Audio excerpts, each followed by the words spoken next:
ऐसे सर बरेली में एक आतंकवादी सहित 31 लोगों की हिस्ट्री शीट खोली गई है। जो टेररिस्ट है उसका क्या कुछ प्रोफाइल है और वहाँ के खिलाफ किस तरीके से कार्रवाई की गई है? जनपद में जो आपराधिक तत्व हैं उनकी निगरानी के लिए लगातार उनके विरुद्ध निरोधात्मक कार्रवाई सुनिश्चित की जाती है। उसके अंतर्गत हिस्ट्री शीट खोलने की प्रक्रिया है। तो जनपद में 31 ऐसे अपराधियों की हिस्ट्री शीट खोली गई है जिनको पुलिस की लगातार निरंतर निगरानी करने की आवश्यकता है। इनमें 27 अपराधी गोकशी और गोतस्करी के हैं, 2 NDPS के हैं, एक वाहन चोरी का अपराधी है और एक अपराधी है मोहम्मद इनामुल हक जो किला थाना का निवासी है, जिसका आतंकवादी संगठनों से जुड़ने के संबंध में FIR पंजीकृत हुई थी ATS के द्वारा और माननीय ATS न्यायालय के द्वारा इसको 10 वर्ष की सजा भी हुई थी। ये जब गिरफ्तार हुआ था तो आतंकवादी संगठनों से जुड़ने और अन्य लोगों को जोड़ने के कार्य के आरोप इसके ऊपर थे। फेसबुक के माध्यम से इसके द्वारा ये कार्य किया जा रहा था, क्योंकि ये बहुत गंभीर अपराध है और ऐसे व्यक्ति की सतत निगरानी पुलिस को करनी चाहिए। इसकी गतिविधियों की भी निगरानी और इससे जो जुड़े हुए लोग हैं उनकी भी निगरानी करनी चाहिए।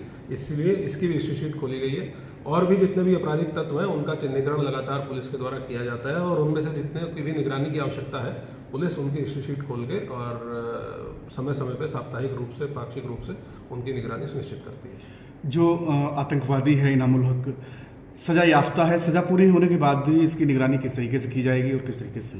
हिस्ट्री शीटरों की निगरानी के पुलिस के पास कई सारे उनका जो मैनुअल सर्विलांस है, हर तरीके की सर्विलांस का पुलिस के तरीके हैं और उसमें पुलिस रेगुलेशन के अंतर्गत बहुत सारे प्रावधान हैं कि किस तरीके से हिस्ट्री शीटरों के जो ठिकाने हैं उनका, उनके मूवमेंट का, उनके जो सहयोगी हैं या उनके लिए जो सहानुभूति रखते हैं उनकी निगरानी कैसे की जाए और उनके विरुद्ध क्या कार्रवाई की जाए। तो एक बार जब हिस्ट्री शीट खुल जाती है तो परमानेंट पुलिस की निगरानी के जद में व्यक्ति आ जाता है। तो जो भी इस तरह के अपराधी हैं, जैसे कि एक आतंकवादी है और इसके द्वारा बहुत गंभीर अपराध कारित किया गया था, तो अब ये परमानेंट निगरानी में पुलिस की रहेगा।